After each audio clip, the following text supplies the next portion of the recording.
Mi familia me pidió que no volviera a contactarlos nunca más. Así que cancelé los depósitos, congelé el fondo familiar y los dejé enfrentar las consecuencias. Al día siguiente, mi hermana me llamó desesperadamente 13 veces.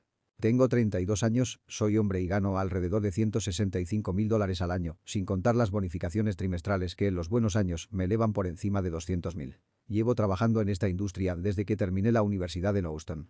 Empecé desde abajo como estimador de proyectos, ganando 35.000, hasta llegar a dirigir obras comerciales multimillonarias en Texas y otros estados. Ha sido un camino duro. Semanas de más de 70 horas, plazos imposibles, liderar equipos de más de 50 personas y resolver problemas que, si no se manejan bien, pueden costar cientos de miles de dólares.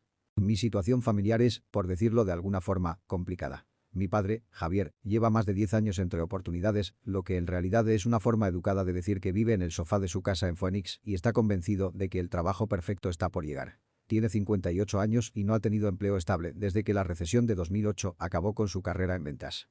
Mi madre, Silvia, trabaja a tiempo parcial en una joyería local y apenas genera unos $18.000 al año, cuando se digna ir regularmente. La tienda es de esas boutiques que venden accesorios absurdamente caros a señoras que creen que gastar $200 en una pulsera las vuelve sofisticadas. Mi hermana Daniela, de 29 años, está convencida de que será famosa en Instagram. Tiene 2.800 seguidores que la ven publicar fotos de tazas de café y bolsos falsificados que finge que son de diseñador. Nunca ha durado más de 8 meses en ningún empleo. Renunció a un puesto de recepcionista porque responder llamadas no era para ella. La despidieron de una tienda por llegar tarde constantemente y abandonó su trabajo como anfitriona de un restaurante en Scottsdale porque un cliente fue grosero con ella. Cambia de pareja con frecuencia, casi siempre según la cantidad de dinero que tengan o el auto que conduzcan, y tiene la misma noción de finanzas que un niño suelto en una tienda de dulces con una tarjeta sin límite. Pero claro, es la niña de la casa, la princesa que según mis padres no puede hacer nada mal, así que no se le puede criticar ni pedir responsabilidad.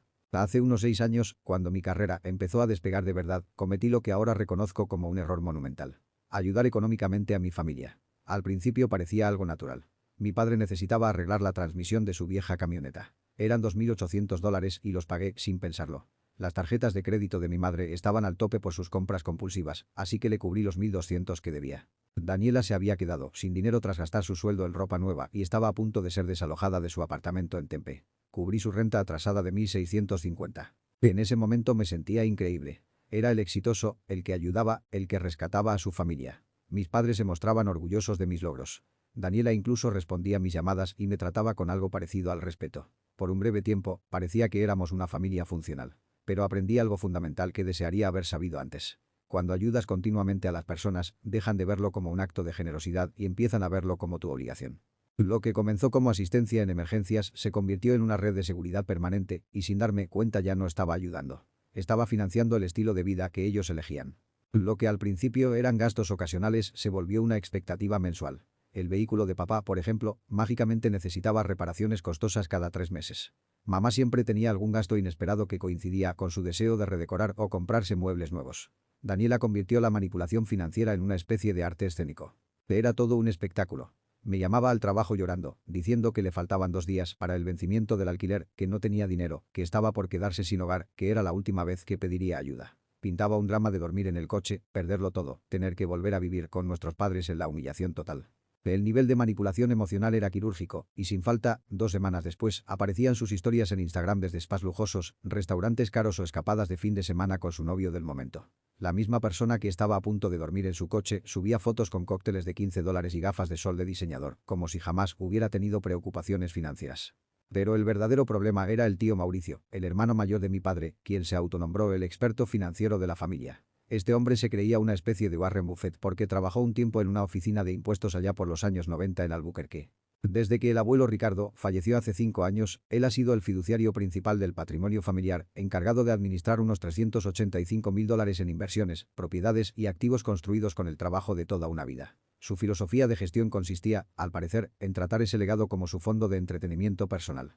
Viajes de juego a Las Vegas, un bote de pesca que no podía pagar con su jubilación, múltiples negocios fallidos que necesitaban fondos temporales del patrimonio, todo financiado con el dinero que debía resguardar para el futuro de la familia. Y lo peor era que ninguno de ellos parecía sentirse agradecido. No había disculpas ni reconocimiento por los sacrificios que hacía, solo exigencias, como si yo fuera un cajero automático de alta gama que entregaba dinero cuando se introducía la combinación emocional correcta. Mi papel, al parecer, era resolver todos sus líos financieros mientras ellos seguían tomando decisiones irresponsables sin ninguna consecuencia. Recuerdo perfectamente el momento en que comprendí hasta qué punto me había dejado atrapar. Fue en la cena de Acción de Gracias del año pasado en un restaurante elegante de Phoenix. Me gasté casi $3.000 para organizarla, todo porque mamá quería crear recuerdos memorables. Ahí estaba yo, viendo a Daniela fotografiar cada plato para subirlo a Instagram, incluida la botella de vino de $10 que yo pagué. Papá se quejaba de su camioneta, la misma que yo ayudé a financiar. Mamá hablaba de un viaje a Puerto Vallarta que sabía que acabaría siendo mi responsabilidad. Y entonces Daniela me miró directamente con una expresión indiferente y soltó. Mateo, tienes mucha suerte de no tener problemas reales. Debe ser maravilloso ganar tanto dinero en construcción y no tener que preocuparte por nada. Suerte. Como si mi éxito hubiera caído del cielo, como si no hubiese pasado 15 años trabajando jornadas agotadoras, cumpliendo plazos imposibles, lidiando con insomnio y ansiedad por el estrés, actualizándome constantemente en nuevas tecnologías y estrategias de gestión, para que mi propia hermana lo redujera todo a un simple golpe de suerte. Ese fue el instante en que supe que necesitaba un plan de escape de esa dinámica familiar tóxica. Jamás imaginé que tendría que aplicar tan pronto lo que venía reflexionando desde hacía tiempo, y fue justo ahí donde entró en escena mi mejor amigo, Leo. Él fue la única persona que desde el principio logró ver con claridad cómo mi familia me manipulaba. Nos conocimos en la universidad en Austin, en los cursos de ingeniería. Nuestra amistad nació en largas noches de estudio entre cafés, fórmulas y esa terquedad compartida por salir adelante, a pesar de que veníamos de hogares donde el apoyo económico era prácticamente nulo. Al final yo me especialicé en gestión de obras de construcción, mientras que Leo siguió un camino más emprendedor. Fundó una pequeña pero creciente consultora en Dallas especializada en optimización de procesos y sistemas para empresas medianas. Leo tiene una especie de sexto sentido para detectar mentiras y manipulaciones. Tal vez lo desarrolló por todo lo que vivió de niño. Durante años observó cómo se desenvolvía la dinámica en mi familia y nunca tuvo reparos en compartir sus preocupaciones, aunque siempre lo hacía desde el cariño, no desde la crítica. Hermano, tu familia te ve como un cajero automático con patas, me decía cada vez que yo mencionaba que había vuelto a pagar algo por ellos. ¿Hace cuánto que no te preguntan cómo estás? Si te sientes agotado, ¿qué metas tienes en tu carrera? Siempre es solo un saludo seguido de una nueva solicitud de dinero. Yo solía restarle importancia. Para mí, la lealtad familiar estaba por encima de todo y creía firmemente que apoyarlos era lo correcto, aunque en el fondo supiera que algo andaba mal. Pero Leo llevaba un registro detallado de todo. Literalmente había anotado cada vez que mencioné haberles dado dinero y un día, sin previo aviso, me mostró los resultados en una hoja de cálculo con exactitud milimétrica. Más de $78.000 entregados en solo 3 años. 78.000. Piensa en eso un segundo. Más de lo que mucha gente gana en todo un año trabajando tiempo completo. Y yo simplemente se los había transferido a personas que no solo no lo agradecían, sino que actuaban como si fuera mi obligación natural, como si yo no tuviera derecho a preguntar en qué se gastaban el dinero. Te están exprimiendo, me advirtió Leo durante nuestra última charla seria sobre el tema. Y lo peor es que ni siquiera te respetan. Ya no eres su hijo ni su hermano, eres su patrocinador, el salvavidas económico. Te han reducido a una billetera con voz. Leo tiene una franqueza brutal que, aunque duele, es tremendamente útil. También tiene una capacidad para resolver problemas de forma creativa que terminaría siendo clave en todo lo que ocurrió después. Él sí había crecido en la pobreza real, no como el mal momento temporal que mi padre solía mencionar, sino en la miseria de verdad. Madre soltera, 4 hijos, varios turnos al día entre limpieza y servicio de restaurante. Su padre los abandonó cuando él tenía apenas 11 años. Leo se pagó la universidad con becas, préstamos estudiantiles y turnos nocturnos en una gasolinera abierta 24 horas, aprovechando para estudiar entre cliente y cliente, muchas veces a las 3 de la madrugada.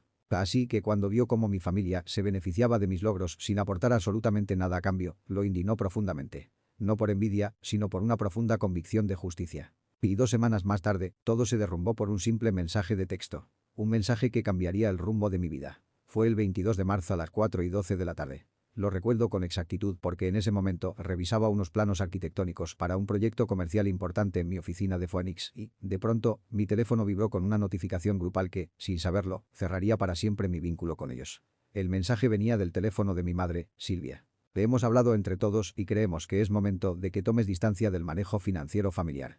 Podemos encargarnos nosotros. Por favor, no nos contactes por un tiempo. Necesitamos espacio para resolver las cosas sin interferencias externas. Me quedé mirando esa pantalla sin saber cómo reaccionar. Lo leí una y otra vez, esperando que fuera un error o que tal vez se lo hubieran mandado por equivocación a la persona equivocada. Pero unos minutos después, Daniela respondió con una cadena de emojis celebratorios, y mi padre Javier le dio me gusta al mensaje como si acabaran de anunciar algo maravilloso en lugar de desterrar a su propio hijo. Me habían despedido así, sin más, como si ser su hijo y su hermano fuera un trabajo del cual se me podía echar sin responsabilidad alguna. Y yo sabía exactamente lo que lo había provocado. 3 semanas antes había solicitado a mi tío Mauricio, quien tenía a su cargo la administración de los fondos del patrimonio familiar, un desglose claro de ciertos retiros sospechosos que había notado en el último informe trimestral. No acusé a nadie ni hice escándalo. Solo pedí claridad. ¿Podrías explicarme estos movimientos y para qué se usaron? Al parecer, pedir rendición de cuentas sobre el dinero que dejó el abuelo Ricardo era considerado una invasión a su privacidad y una falta de respeto hacia su autoridad. Para ellos fue un acto de control que atentaba contra su autonomía como adultos supuestamente responsables. Mientras más lo pensaba, más rabia me daba. Estas personas me habían usado durante años como su respaldo económico, esperando que financiara sus decisiones irresponsables sin recibir en retorno ni una pizca de apoyo real. Y el día que pregunté algo tan simple como ¿en qué se está usando el dinero del abuelo?, me convirtieron en el enemigo al que había que excluir. Lo primero que hice fue llamar a Leo. Tenía las manos temblando mientras marcaba su número. «Esto no puede ser real», dijo en cuanto le leí palabra por palabra el mensaje. «Lo hicieron. Te dejaron fuera como si fueras un empleado al que pueden despedir sin más». Yo tampoco podía creerlo. Después de todo lo que hice por ellos, de todo el dinero que aporté, de cada favor y cada sacrificio. «Detente ahí», me interrumpió Leo con firmeza. «Esto es, de hecho, lo mejor que podía pasarte. Te acaban de dar la justificación perfecta para cortar por completo. Ya no hay dudas. Mostraron exactamente quiénes son y lo que sienten realmente por ti». «¿Y la lealtad familiar? ¿Dónde queda eso?», pregunté. «¿Lealtad? ¿Te refieres a tu hermana publicando historias en redes de destinos lujosos mientras tú cubres sus gastos básicos? ¿O a tus padres que llevan años sin mostrar verdadero interés por ti ni agradecer nada de lo que haces? ¿O al tío que lleva tiempo desviando dinero del patrimonio de tu abuelo y aún tiene la cara de llamarte controlador por hacer preguntas legítimas?» Esa última frase me golpeó como un puñetazo en el estómago. «¿Qué estás diciendo, Mateo? Tú me dijiste que había comprado un bote con dinero del patrimonio. Y eso no es un simple error financiero, es robo.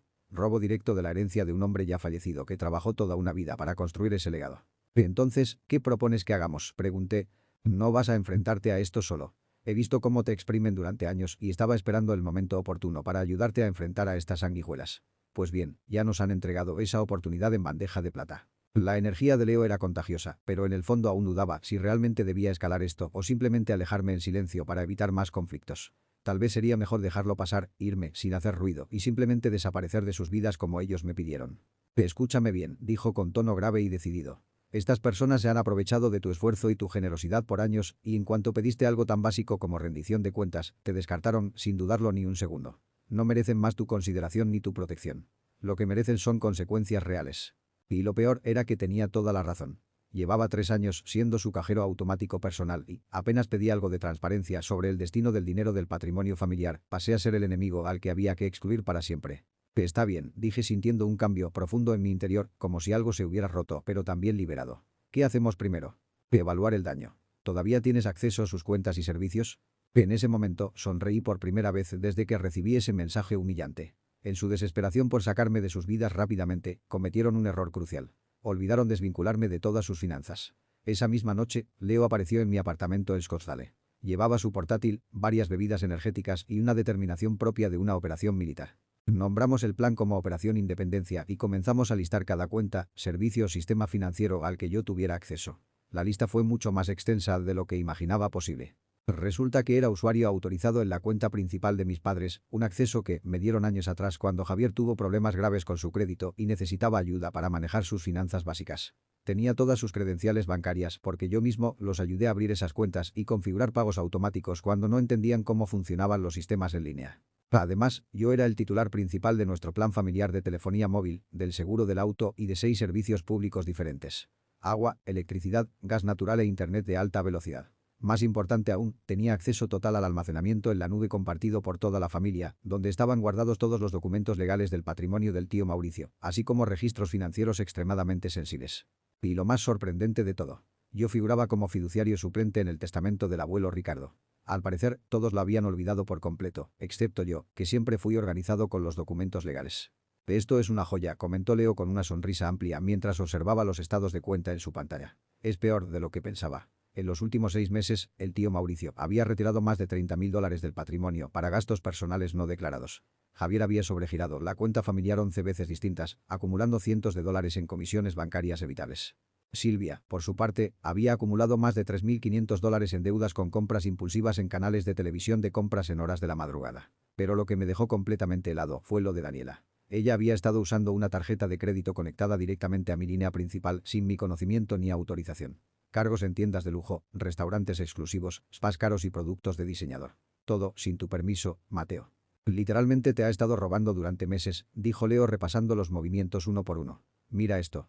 $750 en Louis Vuitton, 1100 en una boutique del centro de Phoenix, 420 en un solo brunch en un hotel de lujo, 280 en masajes y tratamientos de spa. Vive como una reina de Hollywood, pero con tu dinero, el que tú te ganaste con tu sudor y tus noches sin dormir.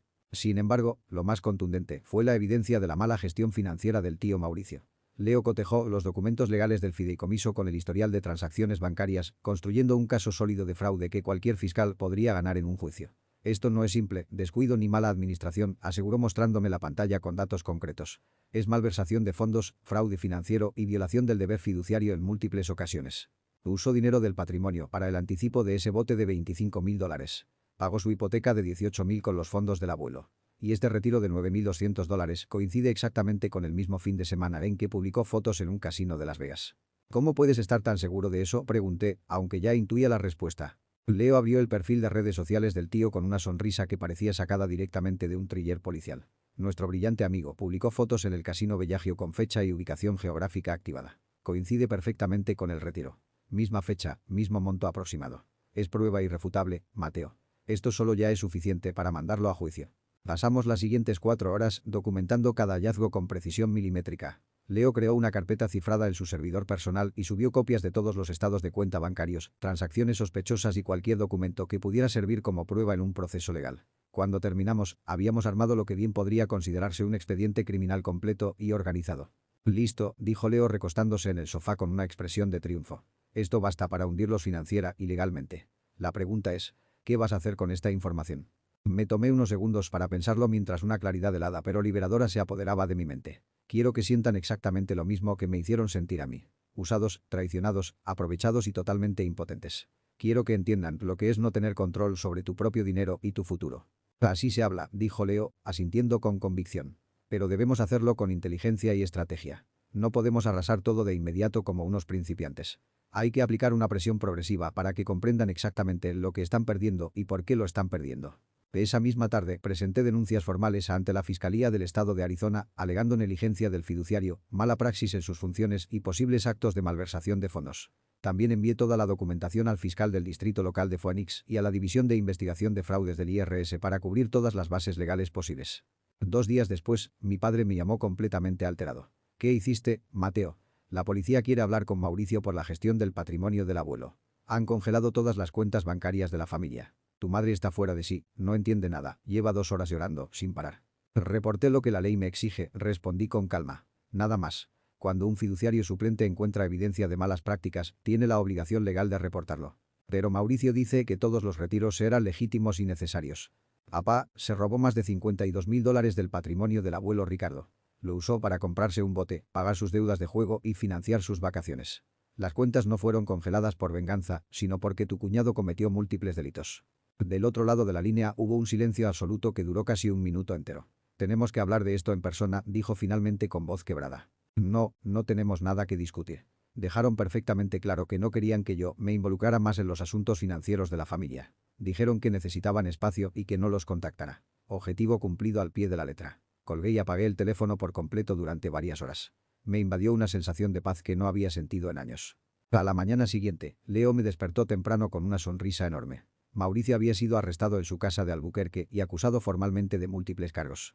Fraude patrimonial, malversación de fondos y violación del deber fiduciario. La noticia apareció en primera plana del periódico local de Phoenix. Su fotografía ocupaba media página con el titular. Hombre de Albuquerque acusado de fraude en herencia familiar. El artículo detallaba cómo había robado más de $55.000 del patrimonio de su difunto padre para cubrir gastos personales, deudas por apuestas en casinos y lujos completamente innecesarios.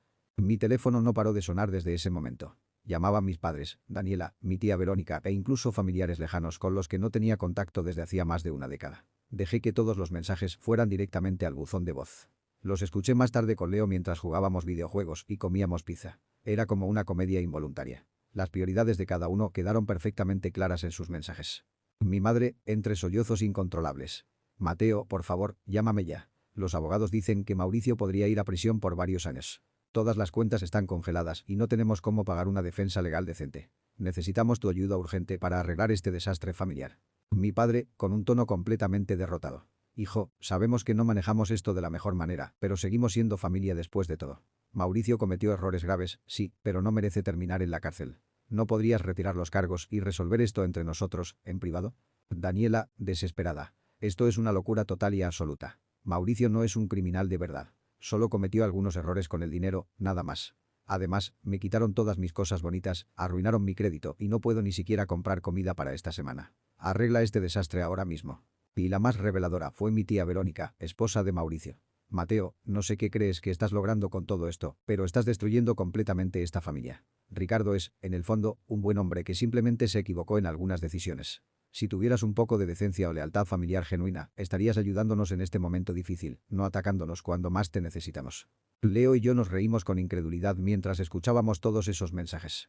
Ninguno de ellos asumía responsabilidad alguna por sus actos. Nadie se disculpaba por cómo me habían tratado durante años ni por haberme utilizado como su banco personal. Siguen sin entender lo que está ocurriendo realmente, comentó Leo divertido mientras tomaba su refresco. No les molesta lo que le hicieron a tu abuelo o a ti. Lo que les molesta de verdad es que por fin todo eso tenga consecuencias reales.